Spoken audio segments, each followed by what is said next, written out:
and bring up with a warm welcome, Kris Krohn!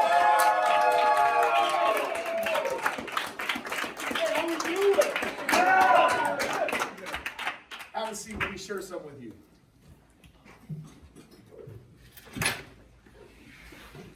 You guys get me, yes? Yes. You experience me, you witness me, you see me. So, no sucking up.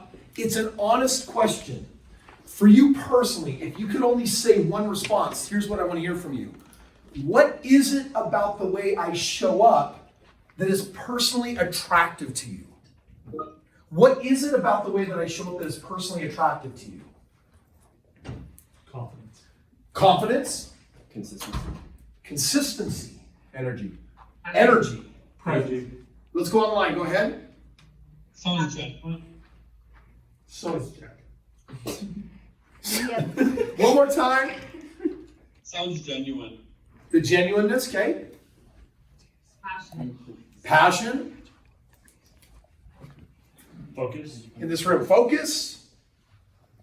Let's get a couple more. What else? You're present. You're here. I'm like in the moment that I'm with you, Right. There's no way that I'm thinking about Distracted. something from the past or something I'm thinking about for the future, right? Fierce without malice. Fierce without malice.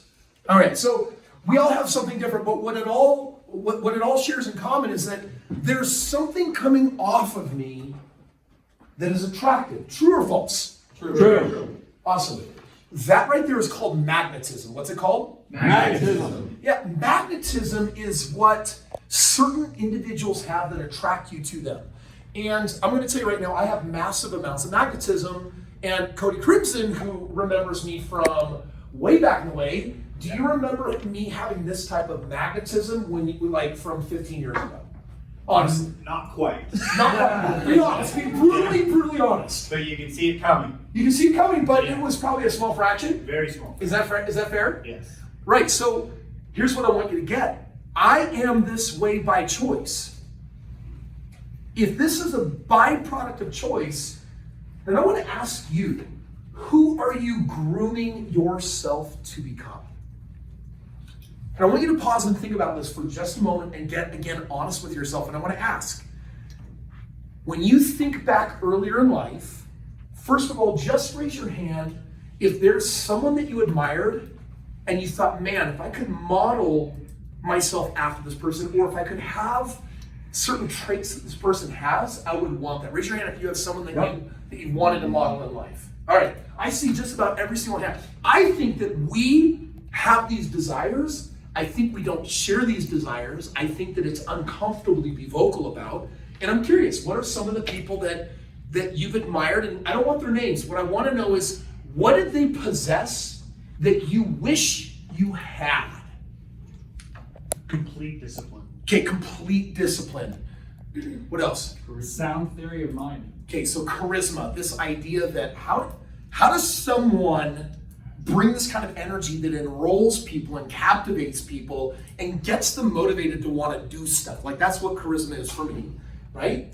A sound theory of mind. A sound theory of mind, like this person knows who they are, why they do what they do, and then they stick to it. Well, everything in life happens. So you have a theory of why everything is happening, and you understand it well enough that you can take action. So a theory of life for you really means you're not confused. You don't have gaps about why certain things go down. Right. Got it? Love it. What's another characteristic trait? Go ahead. I would say great leadership skills. Great leadership skills. Something you admire. Knowledge. Knowledge. For those of you online, I want to give you an opportunity because sometimes we've got the audio gap. Elijah. Yeah, and Kris, this is directly to you, man. Just healthy relationships. The Help. ability and maintain healthy relationships is admiring, to say the least. Yeah, I love that because someone could be crazy successful and have the most broken personal relationships. And then what was the point? Yeah. Anyone else online that wants to share?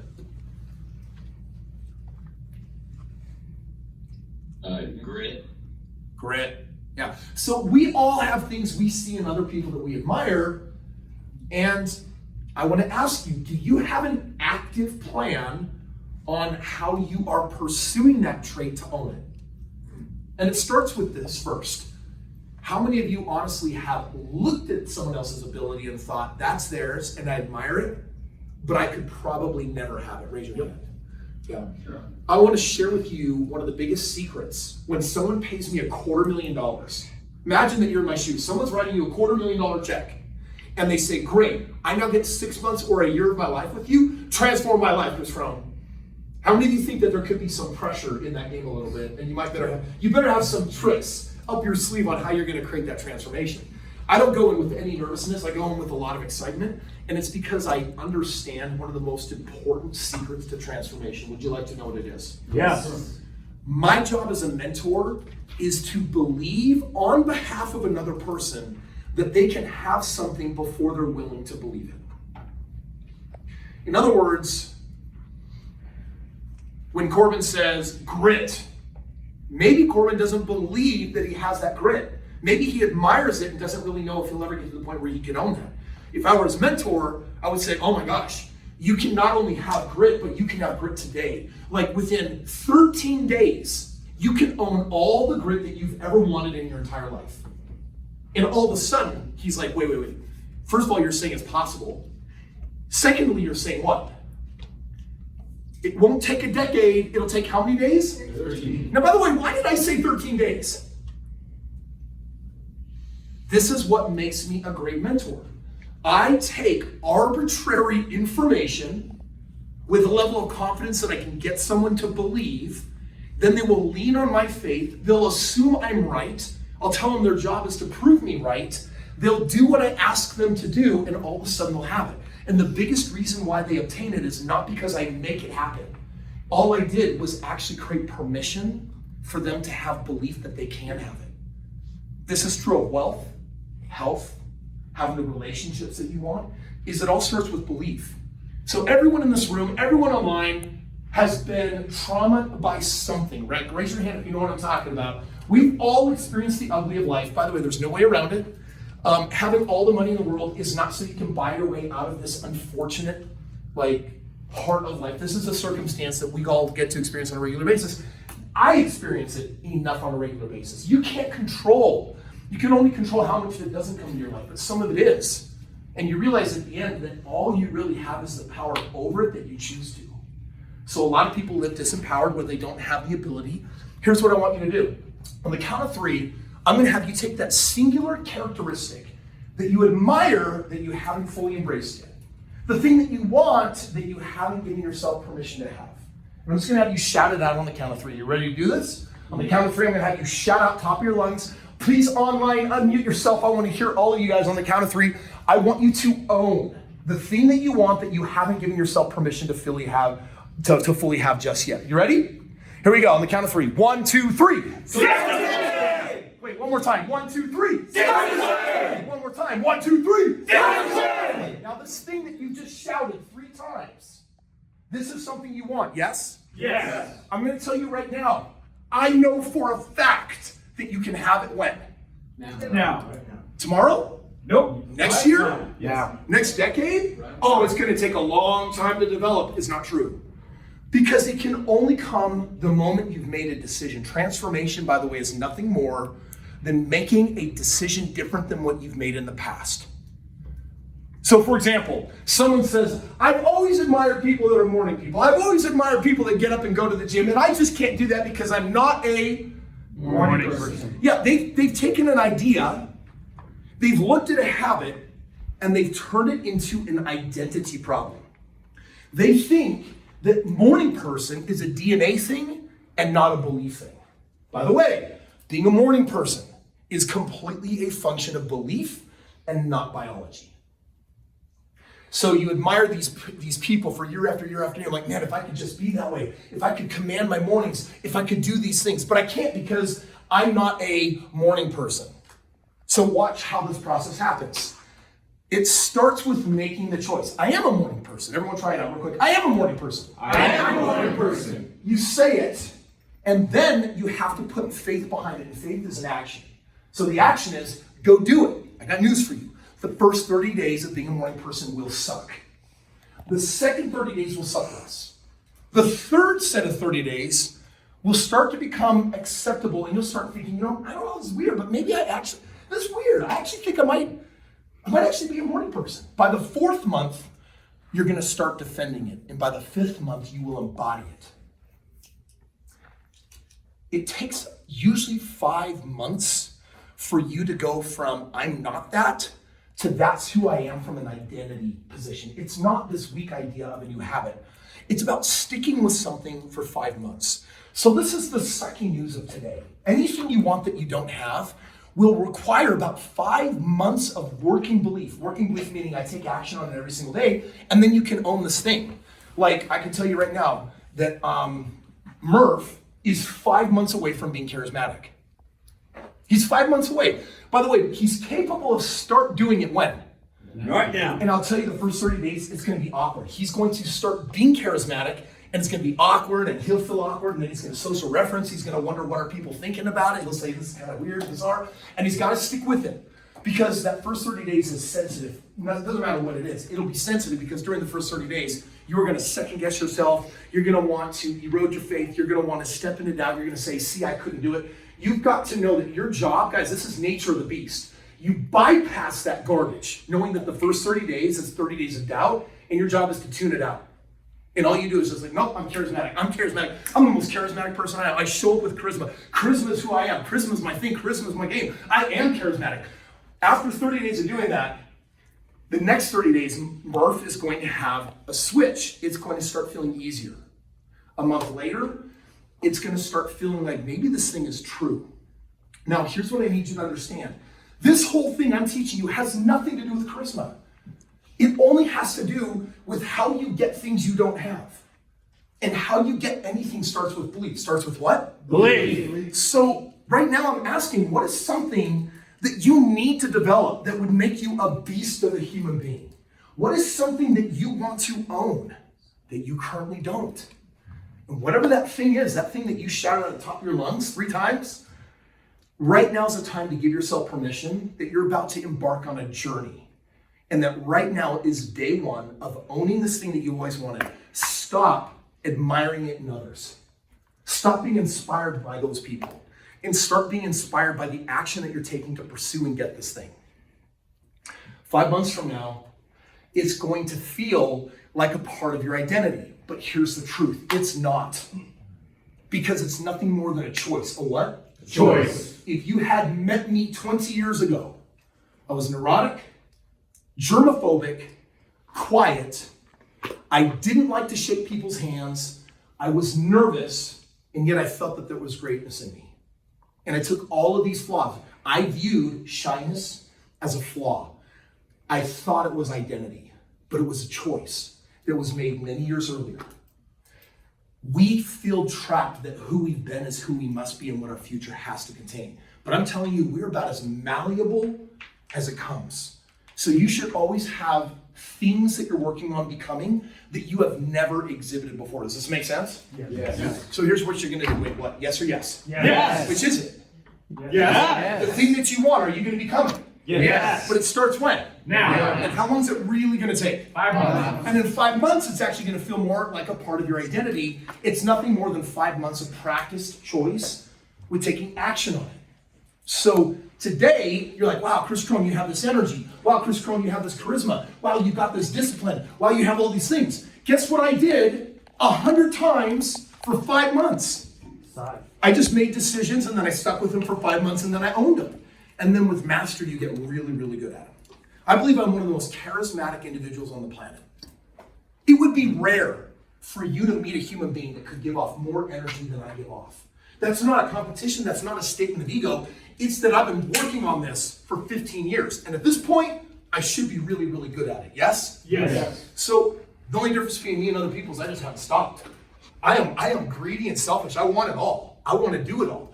I want to have like top tier patience. I want to be literally one of the smartest business minds. I want to invest in every type of industry. I want to understand ROI and money inside and out in every level of business, relationships, sexual intimacy, health, body transformation. Like I have endless hunger to keep having my new thing for the next 5 months. So I'm going to tell you right now, a decade from now, you could look like anything you wanted. You could literally be anything you wanted. The question is whether or not today you're going to get in the habit of taking 1, 2, or 3 things, declaring them, practicing them, 5 months from now owning them, picking 3 new things and doing it so that 2 years from now, 5 years from now, 10 years from now, you're freaking the best version of you. Does this make sense? Yeah. Now, how does this apply to you in this room being here in the sales organization? Because we're leaders. Are you? We are. Yes. You're not just a leader, you're also a what? Coach. You're also a coach. By the way, you get to decide whether you're a weak coach or a transformational coach. For example, how many of you believe that you can get on the phone with a stranger and 20 minutes later make sure their life has never been the same ever again? Does that, by the way, feel like a little bit of pressure? Like Kris Krohn just got a $250,000 check and all of a sudden he has to wave his magic wand around and give some like the crazy transformational experience of their life? I remember the moment I started my first day of 5 months of I changed lives in less than 10 minutes. Raise your hand if you think that would be kind of freaky. Yep. Got news, that's part of your job description. Which means that if you're gonna get on the phone, don't go through a script. Create an impactful, meaningful experience. Let them know you're not a robot. Let them know you're not just a trained salesperson. Let them know that you have an identity, that you have a mission, that you have a purpose, and that you're here for a reason. By the way, charisma, can you sense it through the phone? Yes. By the way, your energy, can it be projected to someone in Thailand? Yes. Yeah, it can be felt. In other words, energy has nothing to do with geography. It has everything to do with your state. How many of you know that in your journey, you need to command a better energy than you do? Raise your hand if you know that. Raise your hand, you know at some point that you're gonna have to develop the kind of self-discipline to get your health and relationships in order so that your professional life can level up. How many of you feel that might be part of your journey? How many of you think you're gonna need to develop a level of discipline to be consistent at things when most people give up on initiatives after days or a couple of weeks? How many of you know you need to develop consistency? Guys, there are probably 30, 40, 50 good things to pursue, and no one's gonna make you do any of it. Your psychology is to keep you trapped in a world of who you've been, believing that your future can be nothing more than an expression of who you've been. So here, if you want to become top tier sales talent, what would you need to decide about yourself and start being today? Your top tier sales talent. Yeah, and so there's some things that you got to work on. Like for example, how many of you think that there's a time and a period where you should be the hardest worker? Raise your hand if you know that that's part of accelerating the journey. Whoever gets more, like, so there's one part of the journey is that right now, if you guys aren't double green every day across the board, then I got news for you. Your work ethic is not where it needs to be for where you're at in this journey. On the other hand, one of the greatest things missing when we hire people is curiosity. Curiosity is based on this belief that there's a better way to say something. There's a better way to communicate a message. There's a more effective to reach a certain type of person.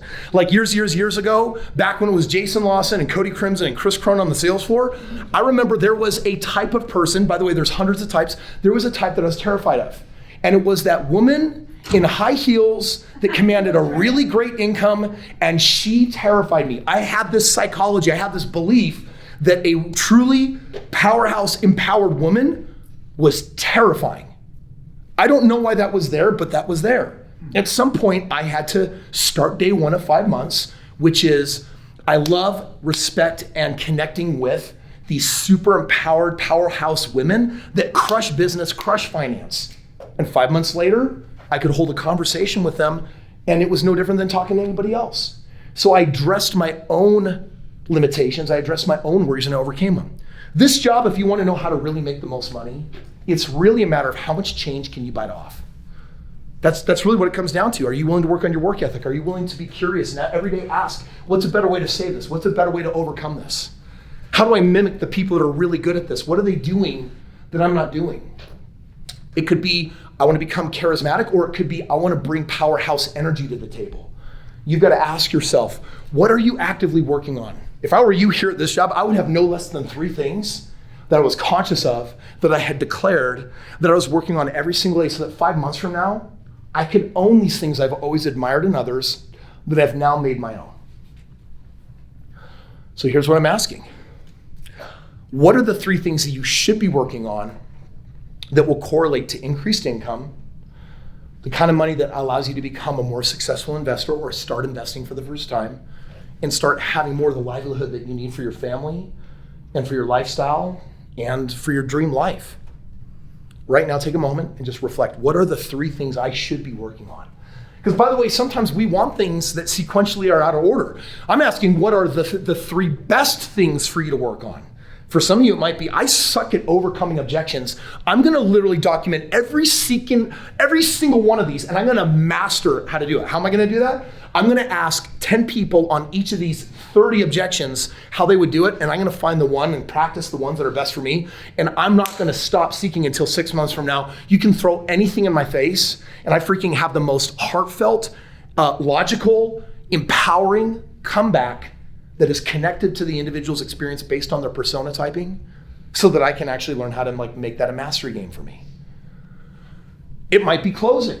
It's like, every time I get to money, I get weak in the knees. Dude, when I was brand new to the sales floor, I hated talking money. I could talk about everything. I kick up a conversation, everything's great. And the moment I started asking, do you have credit cards? Do you have 401k? Do you have IRA? Everything would fall apart. And then that meant that later when I was trying to become a closer, I'll never forget the first time I actually said the price. It was like 10 grand or 12 grand or something. I said the price, and I swear to you, in my mind, I said it like this. Okay, so please write this down. The amount of the program that I'm about to talk to you about is $11,997. Got that? And then the person 30 minutes later, they bought. And I was like, there's no way. There's no way they just bought from that crappy confidence. I freaking got lucky. But at least it was a data point, and it was a start. Dude, watch me pitch $1 million program right now. I got no problem with that. There's no energy on the price tag. It doesn't matter whether I'm talking to someone about a $15 million jet, which I do in one of my businesses, or I'm having a conversation with someone else about a $997 program. I released all energy on price point. So I'm comfortable talking about money at any level, but I had to overcome that. I had to own that. So know your weaknesses, know what you're working on, declare it, and then develop evidence every day, because 5 months from now, you can master anything that you start today. So here's the bad news. You can fake it till you make it, but I don't think you're gonna own it for several months, which means the time to get started is when? Right now. Yeah, because some of you are gonna be here for 5 months from now, and a handful of you aren't, and it's because you're not mastering fast enough. It's you're not pursuing intentionally enough. It's you're not going after the things that you need, and you might be focusing on the wrong things. You might be out of sequence on what it is you want. Does this make sense? Yes. Right, so last week you guys had a killer week. Some of you in this room had a really killer week, some of you not so killer. This week, I'm gonna share with you one of the 3 that I think that you should all have on there. Would that be okay if I shared that? Yes. This one is called manifesting. What's it called? Manifesting. Manifesting is nothing more than your ability to declare something, follow it up with every conceivable action that is promoted by personal faith that you can get it, and that you'll stop at nothing until you get it. So for example, let's just say that I had a 6-week average of $6,000, and it's been rare for me to have $10,000 thrown up on the board.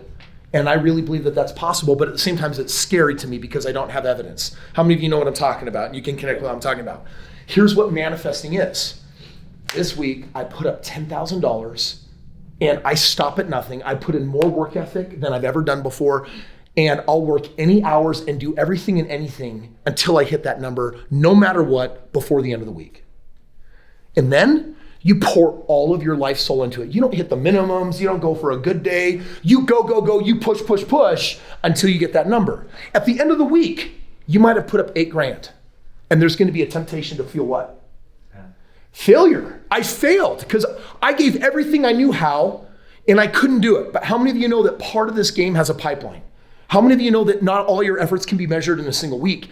And how many of you know that in pursuing greatness, you're also gonna discover everything you suck at? Yes or yes? Yes. So guess what? If you give it your all and you hit 8 grand, I would call that tremendously successful. The only thing that could ruin that success is if you reflect negatively on what you were manifesting, because here's the secret of manifesting. It's to declare something. It's to go after it until the deadline with all you got. And then when you're done, it's to find all the positive things that you learned without any negative reflection. And then you do it again. The moment there's negativity in the reflection of yourself, you have failed to understand the most basic principle of manifesting, which is fear. There's a lot of acronyms for it. Fear for me is nothing more than pouring faith in what you don't want. So you're never gonna ever find me reflecting negatively on anything, because either I'm learning or I'm not. And if I'm not learning, I'm failing. So manifesting, make that one of your 3. Follow that simple model. Declare something you want. Go after it with all your heart, might, mind, and strength, everything that you got to give. And then you might get it or you might not get it. If you don't get it, find all of the wins. And if you do get it, still find all the wins. And then do it again next week. By the way, manifesting is something you should never stop doing. This is something that has micro daily components. And it's something, and like I'll tell you how it shows up for me. Every day I have an objective and I don't go to bed until I've met my objective. It's not measured at the end of a week, at the end of a life. It's measured at the end of the day because all you really ever have is a day. And if you can take something important today and push it off, you will become a procrastinator. So 1 is the most important number in all of the numbers for me. 1 is the difference between impossible and possible. And if I can't hit it today and I say, well, maybe tomorrow, then I've probably created a habit where it's not possible in my world. So I'll force myself to do everything and anything that I can to hit that no matter what. So in your game of manifesting, you know what you want at the end of the week. So now you go ahead and literally hit it hard. You might say, I have to have a sale every day, or I might have to have 2 sales a day to hit my next level of greatness. And whatever that is, your day doesn't end. It's the hot lava game. You die. Life over, game over if you don't hit it. And without the fear component, I live my life like that way. And that's why I get the results that I get, is because I go 100% all in. Now I'm sharing that with you for this main reason. Go all in on whatever it is. Murph, go all in on the charisma. Go all in on your grit. Go all in on discipline. Go all in for being a morning person. But for everyone here, I'm inviting you to go all in for becoming an expert manifester. Know what you want. Declare what you want. Go after it with all you got. And then whether you do or don't get it, learn everything that you can and then do it again. You do that for 6 months in a row, you should be one of our top performers making multiple 6 figures. I would be insanely surprised if you weren't at least making 6 figures if you chose to make that one of your 3 focuses. So that's my message of the day. That's how transformation occurs. It starts with belief and declaring it. You suck at everything in the beginning. 5 months later, you can start the real game of mastery because you've got an entry-level black belt in it. And of all the things that you could be working on, start with manifesting because that game is played every single day. Thanks, guys. Appreciate you. Woo!